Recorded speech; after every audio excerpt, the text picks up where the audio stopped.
So lack of discernment could be causing you to self-destruct. I'm gonna explain why. What's up, YouTube? It's Jazz. I'm back with another video. This time I'm gonna be talking about discernment. And please excuse the dog in the background. I got him locked up right now and he doesn't want to be.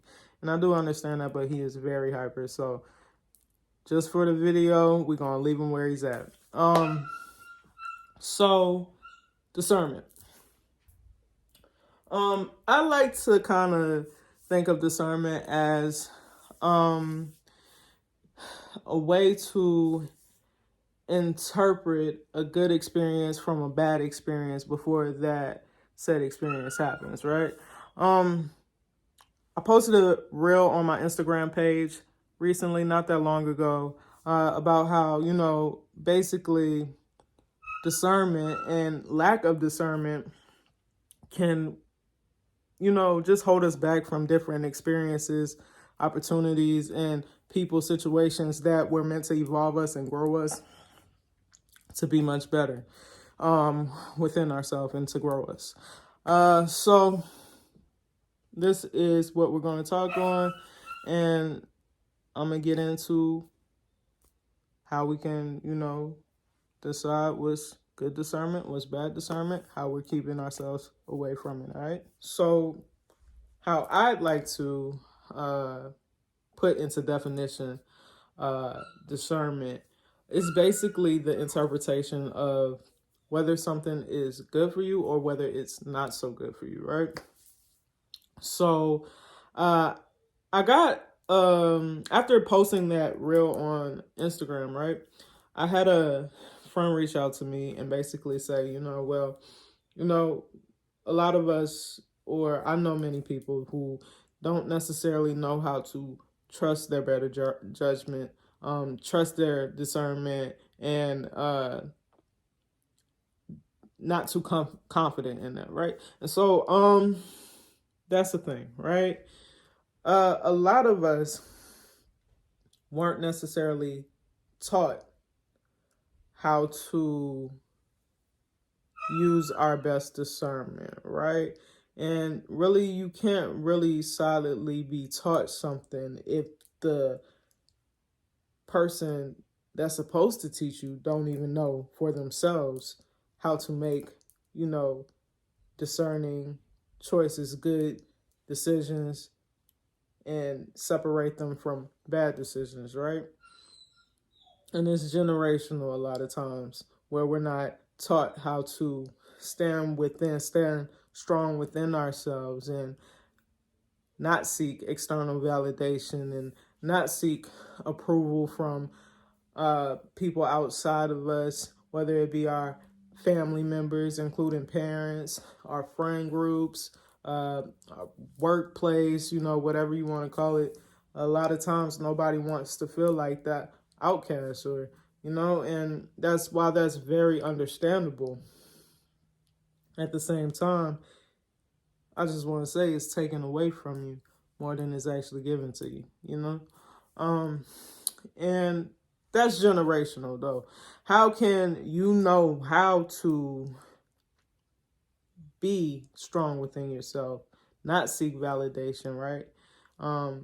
If you were never taught that, and the person before you was never taught that either, that was supposed to pass that lesson down to you was never taught that, right?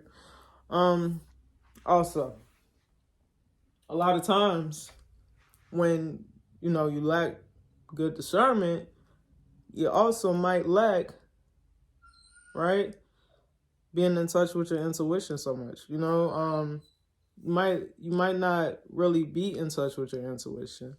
And honestly, that can be the determining factor on whether or not you're going to make a choice that serves you versus whether you're going to make a choice that doesn't serve you, right? And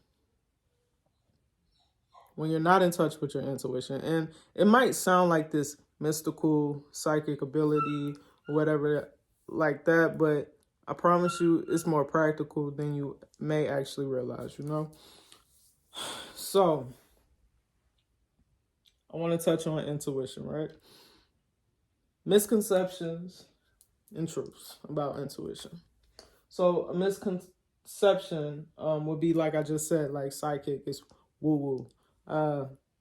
And actually, it's very practical, like I said as well. Um, you just have to practice, you know. Women might have it more than men have it. I've heard that before, and it's like women have intuition, men don't necessarily. Everybody has intuition, okay? Whether you understand it or you don't, everybody got it. It's masculine, feminine energies. We both have both. We all have both within us. And it's something that necessarily has to be balanced within, you know? It's something that has to be balanced within. Number 3, misconceptions about intuitions is that it has to make sense, and that is far from the truth, because a lot of things that is intuitive don't make sense. It's just there to guide you. Your intuition is an internal compass, is there to help you choose what may be the decision to best be in your favor and benefit you, right? So that's number 3. Number 4, your intuition is loud and clear. Nah, intuition is definitely not one of those things that will let you know it's very obvious. It's not one of those things that's very obvious, right?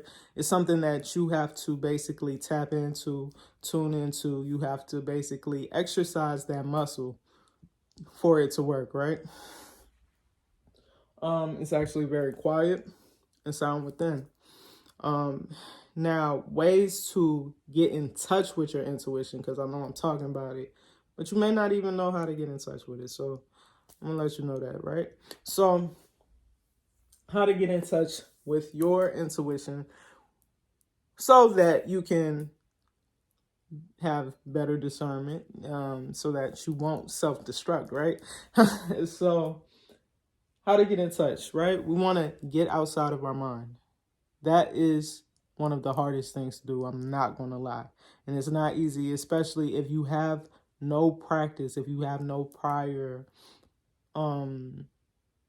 knowledge or practice, or you don't necessarily, you've never been down that road. It's kind of hard to get in touch with your intuition, but it's not impossible. And that's what I want you to know. It's not impossible. You can actually do it. You can actually do it through many practices.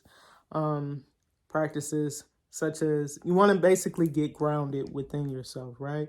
You want to learn how to experience stillness.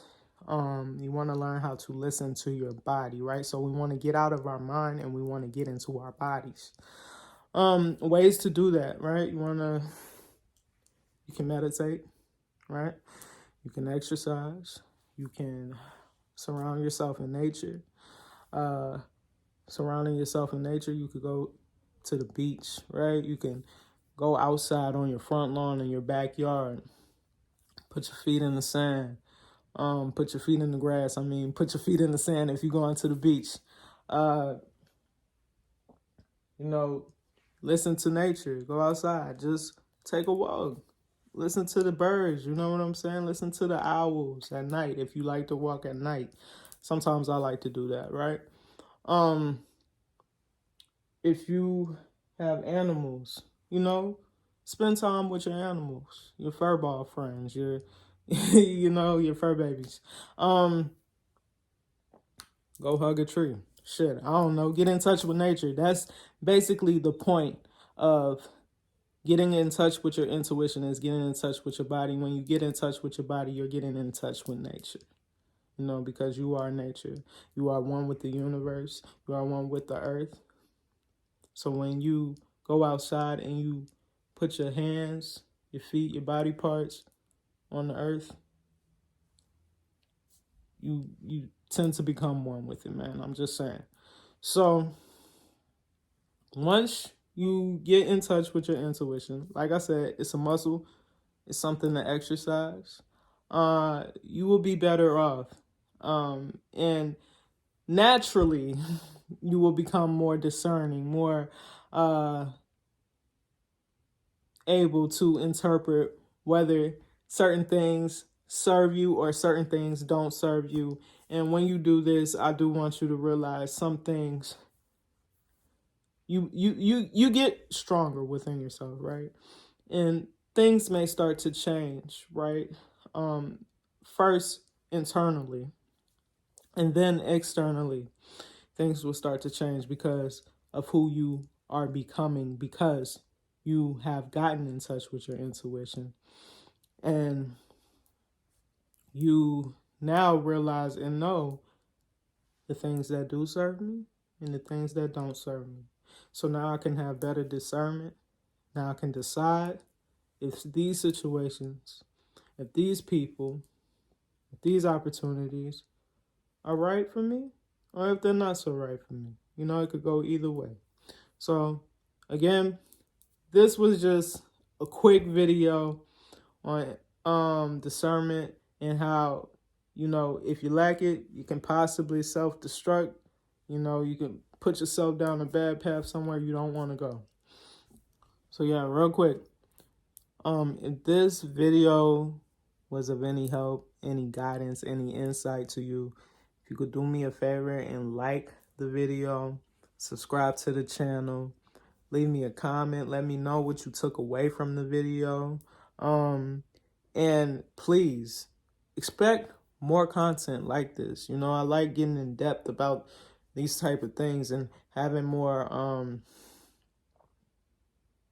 interactive conversations about these kind of things. So I'll be back with more for y'all. You know, like, subscribe, comment, and I'll see y'all soon.